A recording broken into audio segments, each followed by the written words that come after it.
Hi guys, this is Manish. Welcome to English solution. कैसे हैं आप लोग? मैं आशा करता हूं कि आप लोग ठीक होंगे। और आज की इस वीडियो में हम लोग जो डिस्कस करने वाले हैं वो है टेंसेस के बारे में। ओके, तो बहुत सारी चीज़ें ऐसी हैं जो हम लोग नहीं जानते हैं।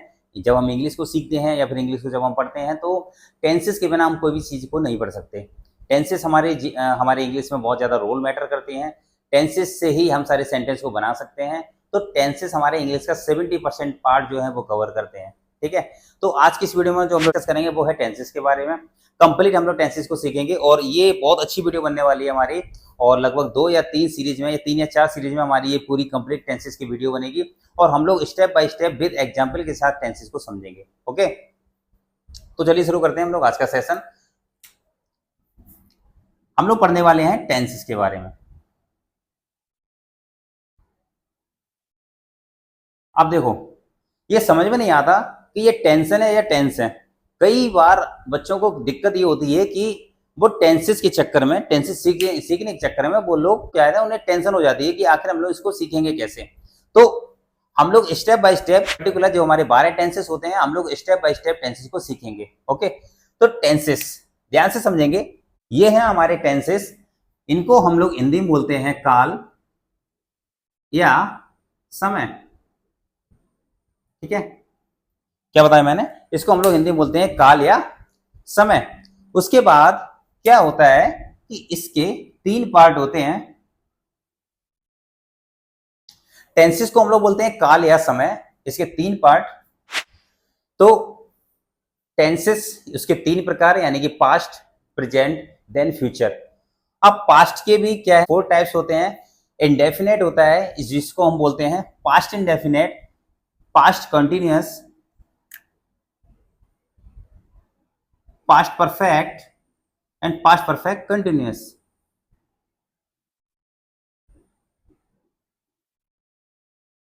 ओके,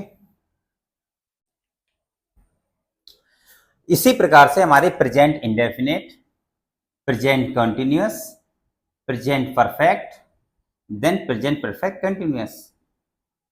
ठीक, इसी प्रकार से हमारे फ्यूचर वाले बनेंगे future indefinite, future continuous, future perfect, then future perfect continuous. यहां से हमें एक बात समझ में ये आ गई है, पास्ट के 4 प्रकार बनेंगे, प्रेजेंट के भी 4 टाइप्स बनेंगे और फ्यूचर के भी हमारे 4 टाइप्स बनेंगे। टोटल हमारे जो हो जाएंगे 4 × 3 यानी कि 12। तो टेंसेस हमारे कितने प्रकार के होते हैं? 12 प्रकार के। ओके, 12 प्रकार के हमारे टेंसेस होते हैं। किस तरीके से हम लोग कवर करेंगे?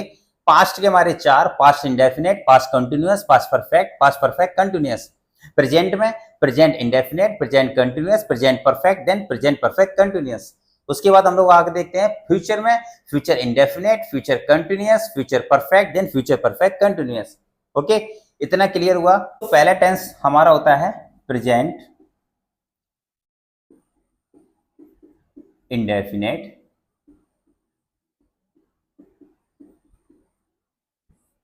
इसको हम लोग सिंपल टेंस भी बोलते हैं। बेसिकली इसकी पहचान होती है, ध्यान से देखना, इसकी पहचान होती है ता है, ती है, देन ते है। ठीक है, ता है, ती है, ते है, इसकी हमारी साइक्रिया होती है। इसको हम लोग हेल्पिंग वर्ब बोलते हैं। साइक्रिया हमारी होती है डू और डज। इतना क्लियर हुआ?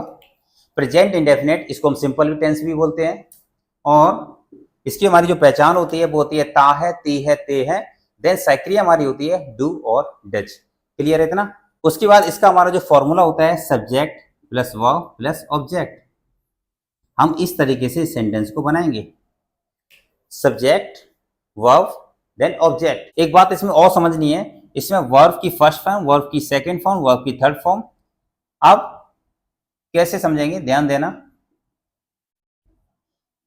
वर्ब की फर्स्ट फॉर्म होगी गो, सेकंड फॉर्म होगी वेंट और थर्ड फॉर्म होगी गॉन। ये आपको रटनी पड़ेंगी, ये फॉर्म आपको रटनी पड़ेंगी। वर्ब की फर्स्ट फॉर्म गो होती है, सेकंड फॉर्म वेंट होती है, थर्ड फॉर्म गॉन होती है। इसी तरीके से प्ले, प्ले की first form play, second form played, third form played. Clear है इतना? तो पहचान हमें समझ में आ गई, सक्रिय हमें समझ में आ गई, और इसका स्ट्रक्चर हमें समझ में आ गया कि हम किस तरीके से सेंटेंस को बनाएंगे।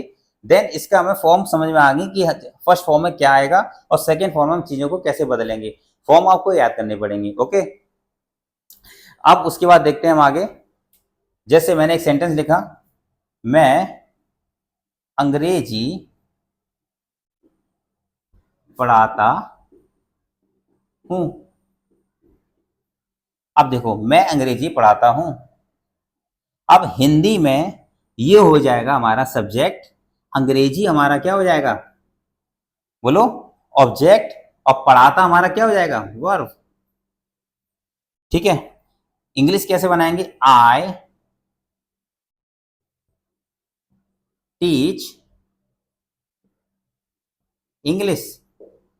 अब देखो, आई सब्जेक्ट, टीच क्या आया, टीच आया हमारा वर्ब, और इंग्लिश हमारा आया क्या, ऑब्जेक्ट।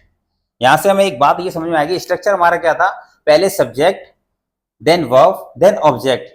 हिंदी में मैंने कैसे लिखा, मैं अंग्रेजी पढ़ाता हूं। ठीक है, तो मैं हमारा हो जाएगा सब्जेक्ट, अंग्रेजी ये हमारा ऑब्जेक्ट हो गया, पढ़ाना मतलब ये वर्ब होगी हमारी। क्लियर है? अब देखो इंग्लिश में जब इसको बनाया, आई टीच इंग्लिश, तो इंग्लिश में वर्ब पहले आती है। एक बात को समझिए, इंग्लिश में वर्ब पहले आती है और हिंदी में वर्ब बाद में आती है। क्लियर है इतना? ठीक है, और स्ट्रक्चर अब इसका कैसे बनाएंगे, सब्जेक्ट प्लस वर्ब लगाएंगे, वर्ब की फर्स्ट फॉर्म में क्या लगाएंगे, ऐसे यस लगाएंगे, देन प्लस ऑब्जेक्ट। ये हो गया हमारा स्ट्रक्चर। सिंगुलर में हम क्या लिखेंगे, सिंगुलर और प्लूरल।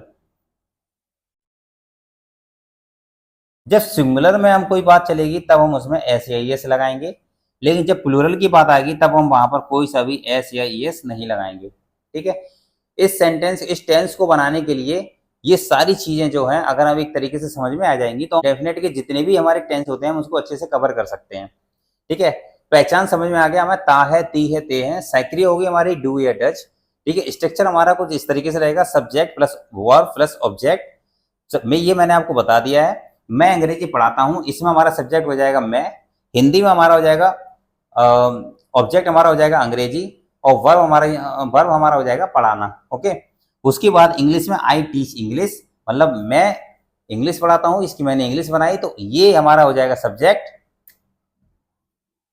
टीच मतलब हमारा हो जाएगा वर्ब, और इंग्लिश हमारी हो जाएगी ऑब्जेक्ट। ठीक है, तो हिंदी में हमारा जो वर्ब जो है वो लास्ट में आती है और इंग्लिश में हमारी वर्ब पहले आ जाती है। क्लियर है इतना?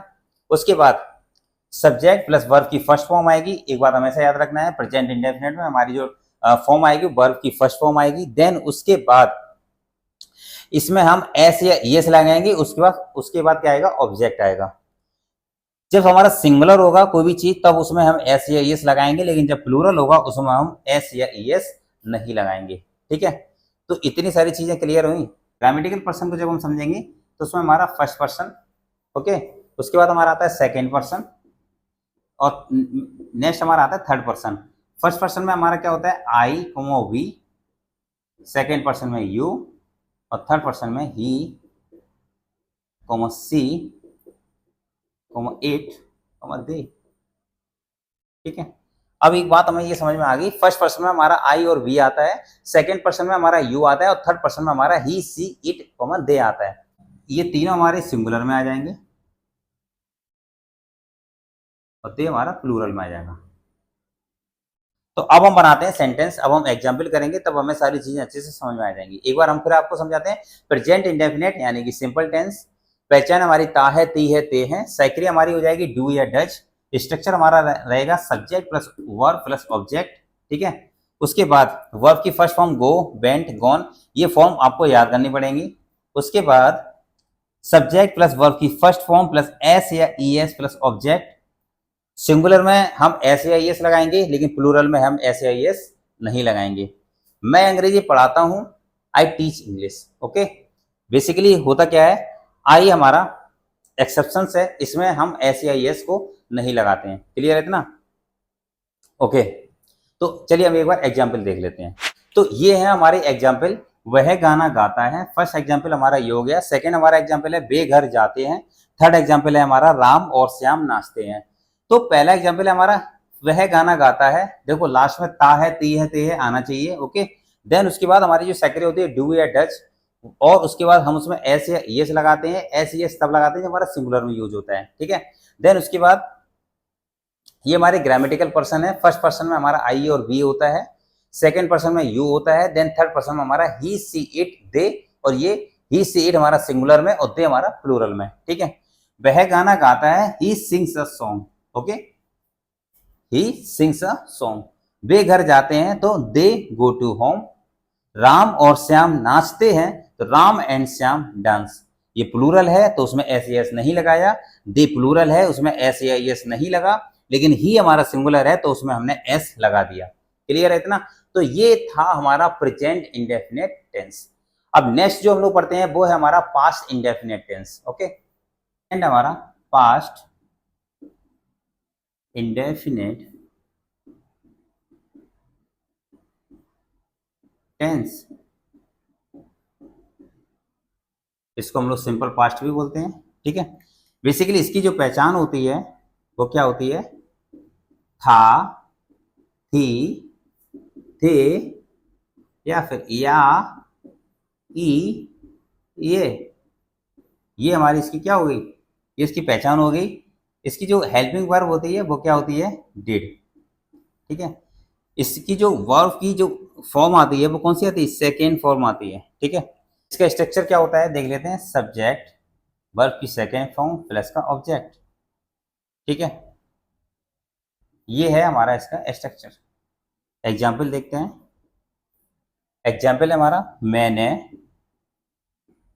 खाना खाया। बनेगा हमारा आई, ईट मिस होता है खाना, ईट की सेकेंड फॉर्म होती है एट, यानी कि second form I eight food. Okay, ये सेंटेंस बन गया। देखो लास्ट में आया क्या? या। पहचान हमें समझ में आ गई इसकी। या था, थी, थे हो सकता है, या फिर या ई हो सकता है। तो आई एट फूड। क्लियर है इतना? सेंटेंस देख लेते हैं। मैं कविता पढ़ती थी। क्या बनेगा? आई रेड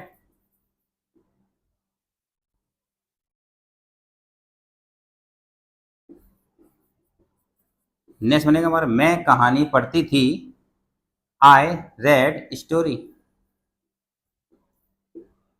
क्या बन जाएगा हमारा? I read story. क्या बन जाएगा हमारा? I read story. तो ये स्ट्रक्चर हमें समझ में आ गया कि पास्ट इंडेफिनिट टेंस में क्या होता है। हमें पहचान इस तरीके से हम कर सकते हैं। और हेल्पिंग वर्ब जो हमारी होती है वो हमारी डिड होती है। वर्ब की हमारी सेकेंड फॉर्म आती है। ठीक है, इसी तरीके से नेगेटिव हमारा सेंटेंस बन जाएगा। क्या बनेगा? मैं कहानी नहीं पढ़ती थी, तो नेगेटिव सेंटेंस क्या बनेगा? I did not.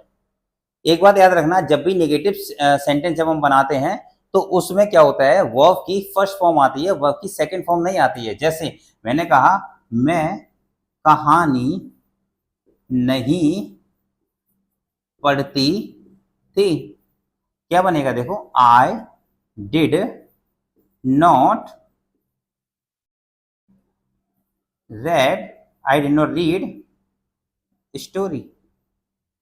Okay, same ऐसा बन जाएगा मैंने खाना, यहां से देख लेते हैं, मैंने खाना नहीं खाया। ठीक है, नेगेटिव बन जाएगा। क्या बनेगा? I did not eat the food. ठीक है, अब हम यहां पर क्या है? ईट एट नहीं लिखेंगे क्योंकि ये निगेटिव सेंटेंस है, और निगेटिव सेंटेंस में हमेशा वर्ब की क्या है? फर्स्ट फॉर्म आती है। किसमें? पास्ट इंडेफिनिट टेंस में। ये याद रखने वाली चीज है। इसी तरीके से हम लोग जब इंटेरोगेटिव बनाएंगे तो क्या बनेगा हमारा? क्या मैंने खाना खाया? तो डिड आई, इंटेरोगेटिव में पहले हमारे क्या हो जाएगी? हेल्पिंग वर्ब लग जाएगी। तो क्या बनेगा? Did I eat the food. Clear है इतना? तो ये थे हमारे नेगेटिव सेंटेंस और इंटेरोगेटिव सेंटेंस। ओके, तो इस तरीके से हम इंटेरोगेटिव सेंटेंस में भी डिव डिड लगाएंगे, देन सब्जेक्ट प्लस हमारी वर्ब की first form and then object होगा हमारा, ठीक है। तो ये हमारा था पास्ट इंडेफिनिट टेंस। तो नेक्स्ट देखते हैं हम लोग, वो है हमारा फ्यूचर इंडेफिनिट टेंस। नेक्स्ट है हमारा फ्यूचर इंडेफिनिट टेंस, ठीक है। ये सबसे ज्यादा सिंपल है। इसकी जो पहचान होती है, ध्यान से देखना, इसकी जो पहचान होती है वो होती है गा, गी, गे, और इसकी जो सहायक क्रिया यानी कि हेल्पिंग वर्ब जो हमारी होती है वो होती है हमारी, क्या होती है, विल, सेल, ठीक है। फ्यूचर इंडेफिनिट टेंस पहचान होती है हमारी गा, गी, गे, और हेल्पिंग वर्ब होती है हमारी विल और सेल। इसको बनाने का तरीका क्या होता है वो एक बार देख लेते हैं। Subject plus helping verb will या सेल प्लस वर्ब की फर्स्ट फॉर्म प्लस ऑब्जेक्ट, ये है हमारा स्ट्रक्चर इसका बनाने का, ठीक है। फ्यूचर इंडेफिनिट टेंस को बनाने का ये स्ट्रक्चर है सब्जेक्ट प्लस विल या सेल यानी कि हेल्पिंग वर्ब प्लस वर्ब की first form plus object. Clear है। दूसरी बात एक बार हमें एक बात समझनी है कि जैसे मैंने आपको बताया था ग्रामेटिकल जो मैंने आपको बताए थे, तो वहां पर क्या होता था, वहां पर फर्स्ट पर्सन में हमारा आई और वी आता था, सेकेंड पर्सन में हमारा यू आता था जो कि मैंने आपको बताया था, और देन थर्ड पर्सन में हमारा ही, सी, इट और दे आता था, ठीक है। तो वहां पर क्या होता था, जो हमारा सिंगुलर में भी यूज होता था और प्लूरल में भी यूज होता था, ठीक है। तो इसी प्रकार से आई के साथ हम विल भी लगा सकते हैं, सेल भी लगा सकते हैं। पुराने जब हम इंग्लिश पढ़ते थे तो वहां पर हम एक ग्रामेटिकल रूल्स बन गया था कि आई के साथ केवल सेल लगा सकते हैं, मतलब आई एक सेल, वी के साथ सेल, ओके। देन लेकिन अभी मॉडर्न इंग्लिश में क्या हो गया है, एक क्वेश्चन किसी ने पूछा था कि आई के साथ हम सेल क्यों नहीं लगाते लेकिन आई के साथ विल भी क्यों लगाते हैं। तो मॉडर्न इंग्लिश में आई के साथ विल भी लगाने लग गए हैं, ठीक है। आई के साथ हम लोग विल भी लगाते हैं। तो स्ट्रक्चर हमारा कुछ इस तरीके से रहेगा, सब्जेक्ट प्लस विल या सेल प्लस वर्ब की फर्स्ट फॉर्म देन ऑब्जेक्ट।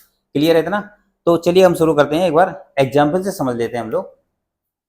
मैं खाना खाऊंगा, ये बन गया I will eat the food. देखो आई हमारा क्या है, सब्जेक्ट हो गया, और विल हमारा क्या हो गया, विल या सेल यानी कि वर्ब आएगी, देन उसके बाद ईट द फूड, देन उसके बाद ईट द फूड यानी कि वर्ब की फर्स्ट फॉर्म ईट आई है, देन ऑब्जेक्ट उसके बाद, ठीक है।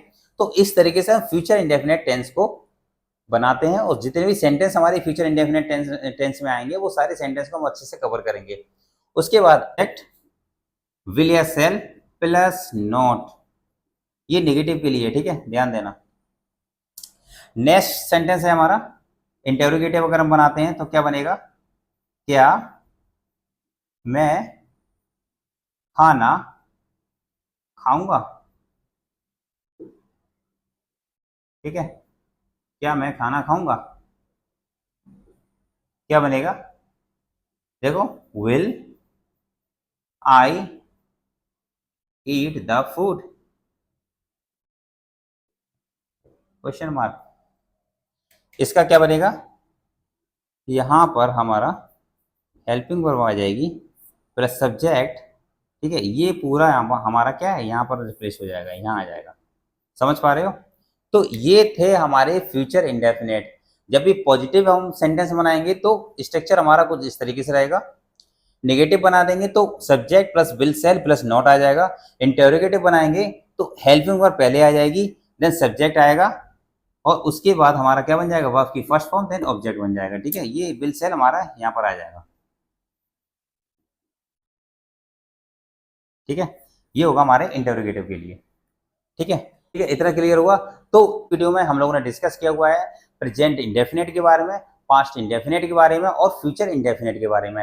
वो किस तरीके से हम प्रेजेंट इंडेफिनिट टेंस को, सेंटेंस को बनाते हैं, कैसे यूज करते हैं, कहाँ पर वर्ब लगाते हैं, कौन सी वर्ब लगाते हैं, फर्स्ट फॉर्म लगाते हैं, कहाँ सेकेंड फॉर्म लगाते हैं, सारी चीजों को हम लोगों ने डिस्कस किया हुआ है, ठीक है। तो तीन टेंस को हम लोगों ने अच्छे से कवर किया हुआ है। अगली वीडियो में हम लोग कवर करेंगे प्रेजेंट कंटिन्यूअस, पास्ट कंटिन्यूअस और फ्यूचर कंटिन्यूअस। उसकी अगली वीडियो में present perfect, past perfect, then future perfect. फिर उसकी अगली वीडियो में हम लोग कवर करेंगे present perfect continuous, past perfect continuous और फ्यूचर परफेक्ट कंटिन्यूअस। इस तरीके से हम लोग स्टेप बाय स्टेप सारे टेंसेस को अच्छे से कंप्लीट करेंगे। क्लियर है इतना? तो आज की इस वीडियो में हम लोगों ने जो 3 टेंस को अच्छे से पढ़ा है उसको अच्छे से हम रिवाइज कर लेंगे। जहां समझ में नहीं आया देन यू कैन कमेंट, आप कमेंट कर सकते हैं, बता सकते हैं कि हमें ये वाला पार्ट समझ में नहीं आया। बाकी सारी चीजें हम लोगों ने अच्छे से कवर की हुई हैं और अच्छे से सारी चीजों को हम लोगों ने समझाया है। ठीक है, तो आज के लिए इतना ही रखते हैं और मिलते हैं अगले सेशन में। तब तक के लिए थैंक यू सो मच।